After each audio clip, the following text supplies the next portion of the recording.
وعلیکم السلام ورحمۃ اللہ. جی پوچھیں کیا سوال ہے آپ کا؟ جی مجھے سوال یہ کرنا تھا جی جی کہ میں بالکل ابتدا میں ہی میں آپ کو بتا دوں جی کہ میں سنی مسلمان ہوں، جی جی تاکہ خدا سلامت رکھے آپ کو. خدا جو سلامت میری رکھے آپ کو. نوعیت سوال کا نوعیت ہے. جی جی پوچھیے. مجھے برادر صرف یہ عزیز، پوچھنا در تھا، اہل بیت پر نہ بہت- کوئی سنی ہے نہ کوئی شیعہ، سب اہل بیت کے چاہنے والے ہیں اور اسلام کے ماننے والے ہیں. آپ ہمارے بھائی ہیں، آپ رگ حیات ہیں. خدا آپ کو سلامت رکھے، آمین. زندہ رکھے، جی ہاں، پائندہ جی ہاں، رکھے. ہماری بالکل، دعائیں آپ کے ساتھ بالکل ہیں. بالکل. ہم تو اہل بیت کے عاشق ہیں، جس میں کوئی ماشاء اللہ. شک نہیں ہے.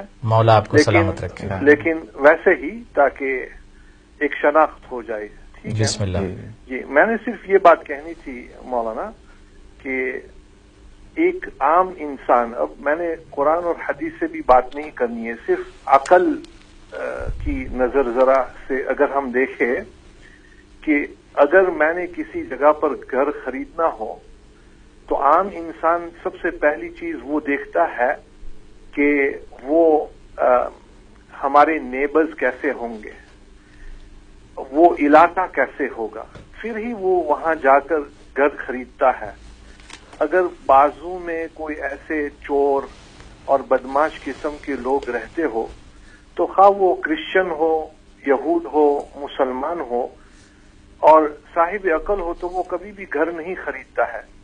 مجھے ایک بات سمجھ میں نہیں آتی ہے کہ وہ اللہ جس کو یعنی ہر آدمی مانتا ہے اللہ کی ذات قادر مطلق ہے، کن فیکون کے مالک ہے اور اللہ رب العالمین نے حق کو ہمیشہ غالب ہی کرنا ہے، اگر بالفرض و محال حضرت ابو بکر صدیق رضی اللہ تعالی عنہ، حضرت عمر فاروق رضی اللہ تعالی عنہ، اگر وہ حضرت علی کے دشمن ہوتے، اہل بیت کے دشمن ہوتے، اللہ کے رسول کے دشمن ہوتے، تو کیا وہ اللہ اس بات پر قادر نہیں تھے الیاذ باللہ کہ قیامت تک کے لیے، یعنی قیامت تک کے لیے جتنے بھی لوگ دنیا میں ہیں قطعی طور پر ان کو معلوم ہے کہ آج بھی بالکل جسد اطہر سے قریب حضرت ابو بکر کا جسم ہے اور حضرت عمر فاروق کا جسم ہے. اس کا منکر تو کوئی بھی نہیں ہو سکتا ہے. آپ آج دیکھیں، دنیا کی مثال لے لے، کوئی فٹ بال ٹیم ہو تو وہ کوچ ہوتا ہے، وہ سب سے اچھے کھلاڑی کو خریدتا ہے تاکہ اس کی ٹیم مضبوط سے مضبوط ہو جائے. اب اللہ پاک نے اپنے پیارے نبی کو آخر میں بھیجا اور اس بات پر بھی الیاذ باللہ الیاذ باللہ الیاذ باللہ اللہ کے رسول کیا اتنی قدرت نہیں رکھ سکتے تھے کہ اپنے سارے اصحاب کو، ان کے ایمان کو وہ باقی رکھ سکے؟ یعنی کوئی جس کے پاس تھوڑی سی بھی عقل ہو تو وہ اس پر ذرا غور کرے. اور اسی طریقے سے حضرت علی تو اتنے بہادر اور ان کے بیٹے حضرت حسن بھی اتنے بہادر، تو انہوں نے بالآخر حضرت معاویہ سے کیوں صلح کی اور بیعت کی؟ اور کیا وجہ تھی حضرت علی نے اتنے سال سے جو ہے کون سا ایسا تقیہ ہے حق کو چھپانے کے لیے کہ انہوں نے جو ہے شیخین کی ہاں کی اور نہ کی. خیر مولانا صاحب، میں صرف یہ ایک عقل سے بات کہہ رہا ہوں آپ کو کہ آپ ذرا غور کریں. ماشاءاللہ یہ ضروری نہیں ہے کہ جو آپ کہہ رہے ہیں وہ 100% ہو، آپ بھی ذرا غور کریں. یہ بہتر ہے کہ ایک آدمی ہر صحابی سے محبت رکھے. جزاک اللہ خیر. تھینک یو، بہت بہت شکریہ. احسن. آپ جواب دیں گے؟ بسم اللہ. برادر عزیز، خدا آپ کو سلامت رکھے اور آپ کی زندگی طویل فرمائے. بہت ٹھیک کیا آپ نے اس طرح کے کوشچن کیے، اور اس طرح کے کوشچن ہونے چاہیے انفتاح ذہنی پیدا کرنے کے لیے.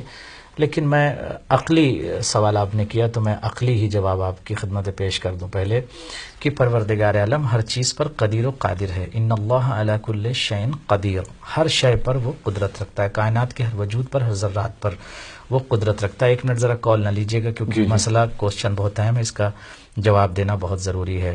وہ قدیر و قادر ہے. میں آپ کی خدمت میں برادر عزیز آپ سن رہے ہیں، قابیل نے حابیل کو قتل کیا. اس سے پہلے اگر اللہ چاہتا تو قابیل پر عذاب نازل کر دیتا اور حضرت حابیل قتل ہی نہ ہوتے. تو پروردگار عالم قدرت رکھتا ہے، لیکن فعل سے پہلے، عمل سے پہلے کسی کو سزا نہیں دی جاتی ہے۔ اسی طریقے سے آپ دیکھ لیں کہ جو اور بھی زندگی آگے چلے آئے، رسول اکرم صلی اللہ علیہ وسلم کو مکے کی سرزمین پر بھیجا گیا، کافروں کے سامنے، دشمنوں کے سامنے، حاسدوں کے سامنے، ناقصین کے سامنے، جاہلین کے سامنے، منافقین کے سامنے، نہ چاہنے والوں کے سامنے پریکٹیکل طریقے سے نبیوں کے سردار نے 40 سال تک سائلنٹ رہ کر، خاموش رہ کر، صامت رہ کر، ساکت رہ کر اپنی زندگی کے زبدے کو، نبضے کو، ایبریویشن کو، خلاصے کو، کردار کو، کریکٹر کو پیش کیا۔ دشمن جب یہ کہنے لگا کہ انت الصادق والامین، آپ صادق بھی ہیں، آپ امین ہیں، کردار کا سکہ جم گیا۔ رہی بات یہ کہ نبی کے ساتھ مثلا جو افراد تھے، آپ نے صحابہ کرام کا نام لیا، جانتے تھے مولا متقیان، آپ فرما رہے تھے بہت بہادر تھے، تو کیوں ان کو اپنے ساتھ رہنے دیا؟ مسئلہ صرف یہی ہے برادر عزیز، مسئلہ صرف یہی ہے۔ آپ مجھے بتائیے، آپ غور کیجئے، آپ فکر کیجئے کہ کسی عمل سے پہلے کسی کو سزا نہیں دی جاتی۔ رہی بات یہ سب سے بڑا اہم مسئلہ ہے کہ غدیر کے موقع پر آپ دیکھیں کسے مولا بنایا جا رہا ہے، اس کے بعد آپ دیکھیں کہ چادر تطہیر کے نیچے کون ہے، بستر رسول پر کون ہے، منبر رسول پر کون ہے، کعبے میں کون ہے، علم کل کا مالک کون ہے، بیان کون کر رہا ہے، نیابت کون کر رہا ہے۔ پھر آئیے آپ غور کیجئے، آپ خود سوچئے، غور کیجئے وجہ کیا تھی۔ چھوڑیے حضرت علی کو، رسول خدا صلی اللہ علیہ وسلم کے اگر یہ صحابی تھے اور ان سے محبت کر رہے تھے، مجھے آپ بتائیے کہ اگر آپ کے والد صاحب کو خدا سلامت رکھے، اگر زندہ ہیں تو، اگر انتقال کر گئے ہیں تو غریق رحمت کرے، مگر مجھے بتائیے کہ اگر آپ کے گھر میں کسی کا انتقال ہو جاتا ہے تو آپ لاشیں پر آئیں گے، تقسیل اور تکفین کے لیے آئیں گے، تجہیز کے لیے آئیں گے، یا لاشا چھوڑ کے آپ حکومت کے لیے یا پارلیمنٹ میں چلے جائیں اور جا کر اپنے حکومت کے حوالے سے گفتگو کرنے لگیں؟ آپ مجھے بتائیے عقل طور پر، اگر آپ کو محبت ہے اپنے پدر سے، اپنے والد سے، تو آپ یہاں رہیں گے؟ مجھے بتائیے، میں خود یہی سوال کر رہا ہوں 25 ایئر سے امت مسلمہ سے کہ لاکھ سوا لاکھ حاجی جسے دنیا کے تمام مصنفین نے لکھا، اگر آپ کو ریفرنس چاہیے میں آپ کو ریفرنس دوں گا، اہل تسنن کے بہت سارے راویوں نے لکھا کہ غدیر میں ایٹ لیسٹ 1,20,000 مسلمان موجود تھے جو حج کر کے آئے، اور رسول 28 سفر کو اس کائنات کو چھوڑ کے جاتے ہیں، تو یہ 2 مہینہ 10 دن میں یہ مسلمان 1 لاکھ مسلمان کہاں گئے؟ کہاں چلے گئے؟ رسول کے جنازے پر کیوں نظر نہیں آتے ہیں؟ سقیفہ میں کیا کرنے گئے تھے؟ یہ زیادہ ضروری تھا کہ حکومت کو ہم طے کریں کہ کون بنے گا خلیفہ اور کون رہبر بنے گا اور کون امام بنے گا، کون پیشوا بنے گا، یا یہ ضروری تھا کہ سب سے پہلے ہم یہاں پر تغسیل و تکفین و تجہیز کا انتظام کریں اور رسول اللہ کے جنازے پر نماز جنازہ پڑھیں؟ آپ خود غور کریں کہ کون محبت کر رہا تھا اور کس نے نماز جنازہ پڑھائی اور کس نے غسل دیا؟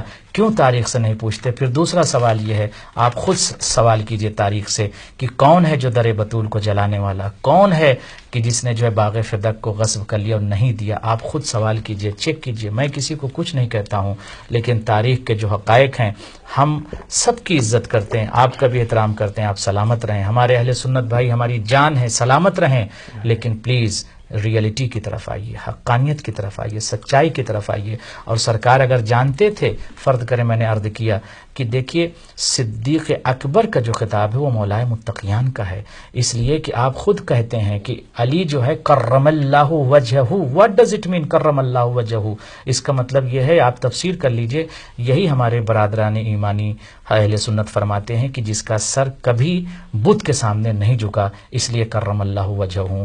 تو جس کا سر بت کے سامنے نہیں جھکا، جو سچ بولتا تھا، بلکہ یوں کہہ دوں کہ سچائی کا مرکز تھا جو، وہ اہل بیت، ان کی ہمیں اتباع کرنی چاہیے، یا وہ افراد جو اسلام لائے اور اسلام لانے کے بعد لقب اور القاب کے ساتھ اپنے آپ کو صدیق کہنے لگے، آپ ان کو فالو کریں۔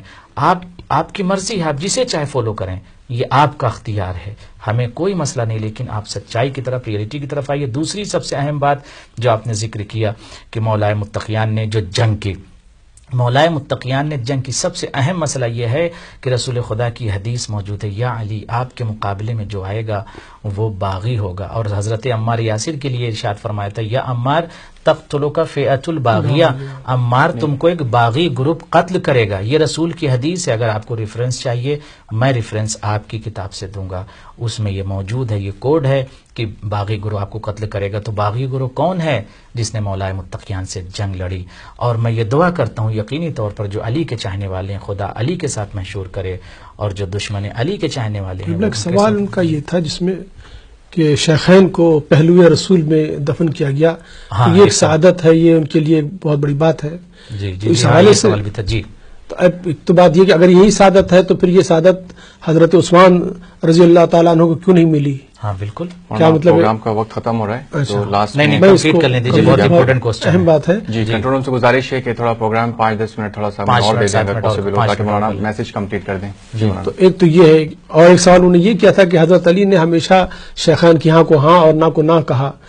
یہ شیخین کی ہاں کو ہاں اور نہ کو نہ نہیں کہا، بلکہ اسلام کے بارے میں جو مفاد اسلام کے لیے جو ہو سکتا تھا اس میں مدد کی ہے. شیخین کی پرسنلی حضرت علی نے کوئی مدد نہیں کی. حسن آغا بین القوسین میں ایک جملہ کہہ دوں کہ مجھے ایک جملہ مولا متقیان کا دکھا دیجئے جس میں مولا نے یہ کہا ہو کہ اگر شیخین نہ ہوتے تو میں ہلاک ہو جاتا. بلکہ حضرت عمر نے یہ کہا، 72 مرتبہ کہا، 70 یا 72 مرتبہ، لولا علی لا ہلاک عمر، اگر علی نہ ہوتے تو میں ہلاک ہو جاتا. حضرت عمر کو پتا تھا کہ ہلاکت الگ شے ہے، شہادت الگ شے ہے. تو وہ حضرت عمر نے خود یہ ارشاد فرمایا کہ علی اگر نہ ہوتے تو میں ہلاک ہو جاتا. تو یہ جملہ کس کا ہے؟ حضرت علی کا ہے یا حضرت عمر کا ہے؟ آپ غور کریں، فکر کریں. وہ خود ارشاد فرماتے ہیں کہ علی نہ ہوتے تو میں ہلاک ہو جاتا. تو ہاں میں ہاں نہیں ملائی ہے، بلکہ اسلام کی بقا کے لیے، اسلام کی نصرت کے لیے، پرچم توحید کے لیے صبر سے کام لیا، اخلاق سے کام لیا. اگر مولا متقیان جنگ و جدال کرتے تو لوگ یہ کہتے یہ داماد پیغمبر ہیں، حکومت کے لیے لڑ رہے ہیں، تخت و تاج کے لیے لڑ رہے ہیں. لہٰذا مولا متقیان نے سر جھکا لیا اور ریسمان ظلم کو بندوا کر وہ علی کہ جس نے اپنے انگلیوں کے اشارے سے در خیبر کو اکھاڑ کر پھینک دیا تھا، کس میں طاقت تھی کہ اس کے گلے میں ریسمان ظلم کو باندھے؟ مگر اسلام کے لیے، سچائی کے لیے، ایمان کو بچانے کے لیے، بشریت کے ایمان کو اور پرچم توحید کو بچانے کے لیے. اسی طرح سے آپ کربلا میں دیکھ لیں، فوج یزیدی کا سامنے لشکر ہے، جناب عباس کو اجازت مل جاتی تو نقشہ کربلا کا بدل جاتا، تاریخ بدل جاتی. لیکن رائٹرز اور روات اور بکے ہوئے ضمیر فروش اور قلم فروش افراد یہ لکھتے کہ کربلا میں امام حسین گئے تھے، حکومت کے لیے گئے تھے، اس لیے امام حسین اپنے بہادر بھائی جناب عباس کو لے گئے تھے اور ان سے جنگ کروائی، جنگ کر کے تمام فوجیوں کو مار ڈالا اور تخت پر قابض ہو گئے. لہٰذا امام حسین نے جنگ سے کام نہیں لیا بلکہ صبر سے اور حکمت سے کام لے کر اسلام کے پرچم کو بچایا. خدا آپ کو فکر کرنے کی توفیق عنایت فرمائے اور جادہ حق پر آنے کی توفیق عنایت فرمائے. سلامت رہیں.